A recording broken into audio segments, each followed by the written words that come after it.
Could be us. So back to what I was saying. Could be us.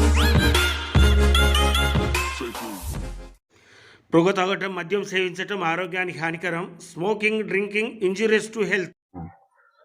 Friends నమస్కారం, నేను మీ Rajasekhar, common man of India. ఈరోజు ఒక ప్రత్యేక దినం. సింగరేణి ప్రాంతానికి, సింగరేణి సంక్షోభంలో చాలా క్లిష్ట పరిస్థితుల్లో చాలా కష్టంగా పరిపాలన సాగిస్తున్న ఈ సమయంలో మరి రాష్ట్ర ప్రభుత్వం ప్రత్యేకంగా ఒక ఐఏఎస్ ఆఫీసర్ని పూర్తి స్థాయి మేనేజింగ్ డైరెక్టర్గా నియమించినట్టు తెలిసింది మనకు. ఆయనే కర్ణాటక చెందిన 2005 బ్యాచ్ ఐఏఎస్ ఆఫీసర్, తెలంగాణ క్యాడర్కి సంబంధించిన డాక్టర్ జ్యోతి బుద్ధ ప్రకాష్ గారు. ఈయన అపారమైన అనుభవంతో మరి సింగరేణి ఉన్నత శిఖరాలకు తీసుకెళ్తాడని చాలామంది ఆశాభావంతో ఉన్నారు. ఇవి ప్రత్యేకత ఏంటి అంటే, సింగరేణిలో స్ట్రైక్ జరుగుతున్న ఈ రోజున మరి కొత్త సిఎండ్ఎండి గారు బాధ్యతలు స్వీకరించినట్టు కూడా తెలుస్తోంది. అంటే సింగరేణి సంక్షోభంలోకి వెళ్ళి బయటకు తీసుకురావడానికి తన వంతు ప్రయత్నం చేస్తారని, గతంలో ఆయన పనిచేసిన పరిస్థితులు ఆయన ఎక్కడెక్కడ చేశారనే వివరాలు కూడా మీకు తెలియజేస్తాను. కాబట్టి వారికి సింగరేణి కార్మికుల తరఫున, కామన్ మ్యాన్ కామెంట్స్ అనే మన ఛానల్ తరఫున వారికి ఆహ్వానాన్ని తెలియజేస్తూ, ఆయన గురించి ఇంకొన్ని వివరాలు మీకు బ్యాక్గ్రౌండ్లో ఇస్తాను. చూడి ఆయన గురించి తెలుసుకొని సింగరేణి బంగారు భవిష్యత్తు కోసం అందరము అభిలషించాలని కోరుకుందాము. ఓకే, ఆయన పిచ్చి చూడండి, నేను తర్వాత వాయిస్ ఓవర్ ఇస్తాను. డాక్టర్ జ్యోతి బుద్ధ ప్రకాష్ 2002 బ్యాచ్కు చెందిన senior Indian administrative service IAS అధికారి, తెలంగాణ క్యాడర్కు చెందినవారు, ఎంబీబీఎస్ గ్రాడ్యుయేటు. ఆయన రాష్ట్రంలో అనేక ఉన్నత స్థాయి నియంత్రణ మరియు అవస్థాపన సంబంధిత పోర్ట్ఫోలియోలు నిర్వహించే బహుముఖ నిర్వాహకుడిగా విస్తృతంగా పరిగణించబడ్డారు. ప్రస్తుత నియామకం ఫిబ్రవరి 12, 2026 నాటికి ఆయన అధికారికంగా Singareni collieries company limited chairman and managing డైరెక్టర్గా ఆయన అధికార బాధ్యత స్వీకరించారు.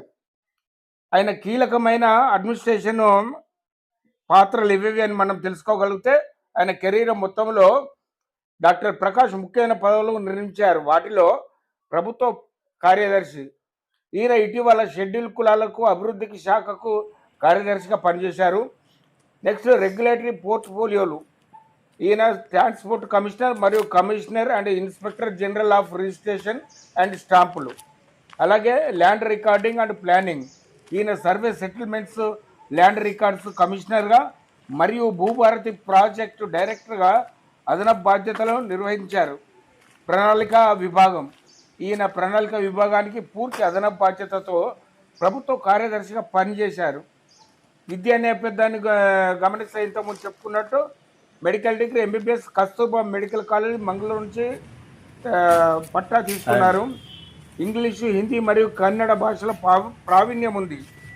వీరు ఇటీవల పరిపాలన సంస్కరణ లేదా ఆయన ఎస్ఎస్ఏలో పర్యవేక్షించిన నిర్దిష్ట ప్రాజెక్టుల గురించి మరిన్ని వివరాలు తెలుసుకుంటానికి ప్రయత్నం చేస్తున్నారు. ఇది ఓవరాల్గా మన ప్రస్తుత Singareni chairman and managing director గారి షార్ట్ స్టోరీ. ఓకే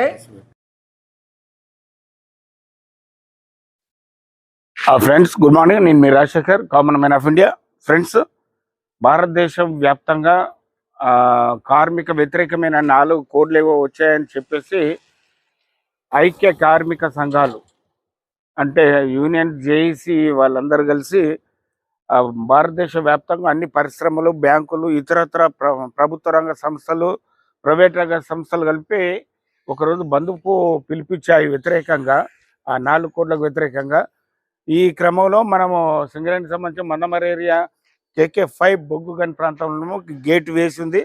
లోపలికి పోయి చూద్దాము రండి. ఇప్పుడు చూస్తున్నారు కదా, నిర్మానుష్యంగా ఉంది. కార్మికులందరూ కూడా ఏకగ్రీవంగా మరి ఒక్క తాటి మీద ఉండి ఈ స్ట్రైక్లో పాల్గొన్నట్టు తెలుస్తుంది. ఎక్కడ ఒక్క మానవ సంచారమే ఇక్కడ మనకు కనబడతలేదు. చూడండి, ఇది ఇలా డిస్ట్రిబ్యూషన్ ప్యాంటు, ఇక్కడ ఎవరు లేరు. మరి దేవాలయం ఎప్పుడు కలకల్లాడుతూ ఉండేది, మరి ఇక్కడ కూడా ఎవరు ఉన్నట్టు కనబడతలేదు మనకు.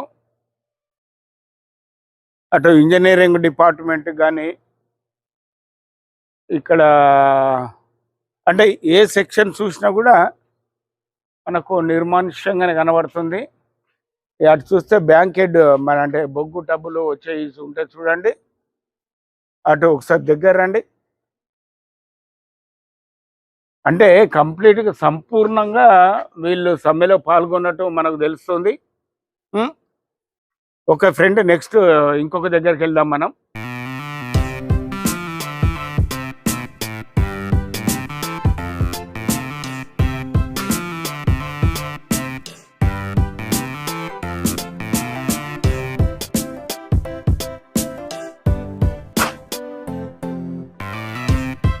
ఇక్కడ చూస్తున్నారు కదా,